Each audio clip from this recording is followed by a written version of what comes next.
தமிழ்நாட்டில் இரட்டை இலை மீது தாமரை மலர்ந்தே தீரும் என்று பாஜக மாநில தலைவர் நயினார் நாகேந்திரன் கூறியுள்ள நிலையில் அது வெறும் கனவு என திமுக துணை பொதுச் செயலாளர் திருச்சி சிவா தெரிவித்துள்ளார். இருவரும் பேசியதை வினை எதிர்வினை பகுதியில் பார்க்கலாம். ஒவ்வொருவரும் கூட்டணியை பற்றி ஏதோ பற்றி விமர்சனம் பண்ணால் அது வேறு விதமாக போய்விடும். ஆகையால் நம்மளது கூட்டணி உறுதியான கூட்டணி, இறுதியான கூட்டணி என்பதை மட்டும் யாரும் நீங்கள் தயவு செய்து மறந்துவிடக்கூடாது. தாமரை தமிழகத்தில் மலர்ந்தே தீரும். இரட்டைலைக்கு மேலே தாமரை மலர்ந்தே தீரும்.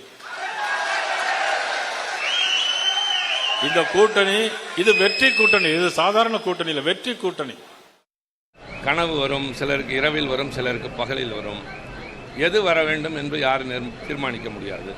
ரெண்டாவது, ஒரு அரசியல் கட்சியை நாங்கள் வலிமையாக இருக்கிறோம் என்று சொல்வதோ அல்லது நாங்கள் தான் ஆட்சிக்கு வருவோம் என்று சொல்வதும் கூட இயற்கை தான். ஆனால் எது நடக்கப் போகிறது என்பதை தமிழ்நாடு பார்க்கத்தான் போகிறது.